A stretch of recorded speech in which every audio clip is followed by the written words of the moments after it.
بسم اللہ الرحمن الرحیم۔ السلام علیکم ناظرین گرامی، جب سیدنا موسیٰ علیہ السلام مصر سے نکلے اور بیت المقدس کی طرف روانہ ہوئے تو ان کا سامنا وہاں کی زبردست اقوام سے ہوا۔ سیدنا موسیٰ علیہ السلام نے اپنی قوم کو حکم دیا کہ ان کافر قوموں کے خلاف جہاد کریں اور انہیں بیت المقدس کی سرزمین سے نکال دیں، جس کے بارے میں اللہ نے ابراہیم اور موسیٰ علیہ السلام کی زبانی ان سے وعدہ کیا ہے کہ وہ بنی اسرائیل کو ملے گی۔ انہوں نے جہاد کرنے سے انکار کر دیا، چنانچہ اللہ تعالیٰ نے ان پر خوف مسلط کر دیا اور انہیں 40 سال کی طویل مدت کے لیے میدان طے میں بھٹکنے دیا۔ وہ چلتے رہے، سفر کرتے رہے، ادھر ادھر آتے جاتے رہے، حتیٰ کہ 40 سال بیت گئے، جیسا کہ سورہ مائدہ میں ارشاد ہوا۔ اور جب موسیٰ نے اپنی قوم سے کہا، اے میری قوم، اپنے اوپر اللہ کی نعمت یاد کرو جب اس نے تم میں انبیاء بنائے اور تمہیں بادشاہ بنا دیا اور تمہیں وہ کچھ دیا جو جہانوں میں سے کسی کو نہیں دیا۔ اے میری قوم، اس مقدس زمین میں داخل ہو جاؤ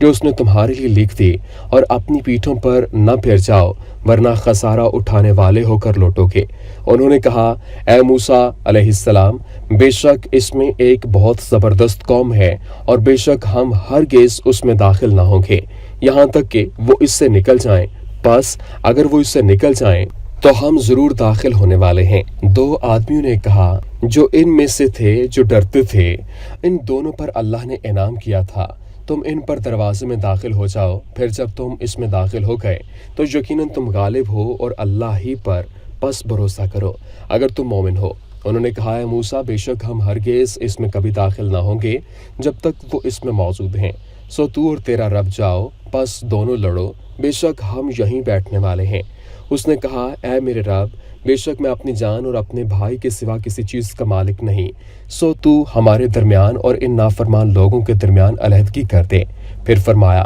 بے شک وہ ان پر 40 سال حرام کی ہوئی ہے، زمین میں سر مارتے پھریں گے، پس تو ان نافرمان لوگوں پر غم نہ کر۔ ناظرین گرامی، سیدنا موسیٰ علیہ السلام نے اپنی قوم سے کہا کہ اللہ نے تم پر جو انعامات کیے ہیں انہیں یاد کرو، تم میں انبیاء مبعوث کیے اور تمہیں بادشاہوں کی سی حیثیت دی کہ تم پر کسی دوسری قوم کی حکومت نہیں چلتی، اور تمہیں ایسی ایسی نعمتوں سے نوازا جو تمہارے زمانے کی دوسری قوموں کو نہیں ملی۔ پھر کہا، اے میری قوم، تم لوگ مقدس سرزمین میں داخل ہو جاؤ جس میں اللہ نے تمہارے لیے سکون و قرار رکھا ہے۔ تم لوگ شہر کا دروازہ کھول کر اچانک دشمن پر حملہ کر دو اور انہیں مغلوب بنا لو، اور شکست خوردہ ہو کر پیچھے مڑ کر نہ بھاگو۔ لیکن حیرت کی بات ہے کہ انہوں نے آپ کی یہ بات نہ مانی اور موسیٰ علیہ السلام کو کوڑا جواب دے دیا۔ انہوں نے کہا، اے موسیٰ، اس شہر میں تو بڑے جابر قسم کے لوگ رہتے ہیں، ہم تو اس وقت تک وہاں نہیں جائیں گے جب تک وہ لوگ اس شہر سے نکل نہیں جاتے۔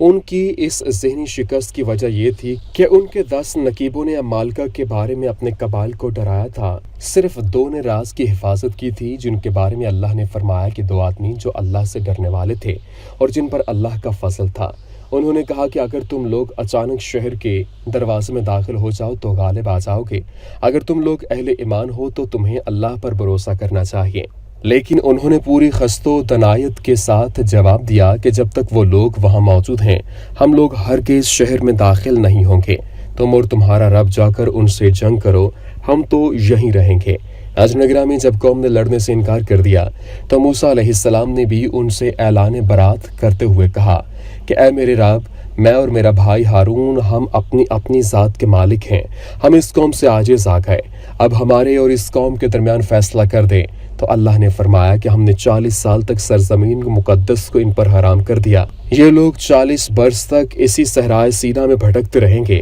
آپ ان فاسق لوگوں کے بارے میں کوئی افسوس نہ کریں۔ صحیح بخاری کی ایک روایت کے مطابق سیدنا ابو ہریرہ رضی اللہ تعالی عنہ بیان کرتے ہیں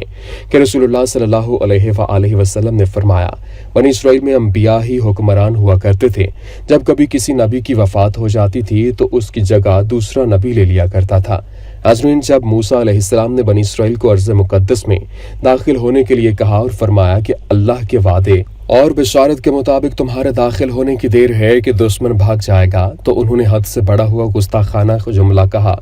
جا تو اور تیرا رب لڑو، ہم تو یہیں بیٹھے ہیں۔ اس کے برعکس بدر کے موقع پر دشمن سے اچانک آمنا سامنا ہونے کے باوجود اصحاب رسول صلی اللہ علیہ وآلہ وسلم نے کمال عزم و ہمت اور شجاعت و استقامت کا مظاہرہ کیا۔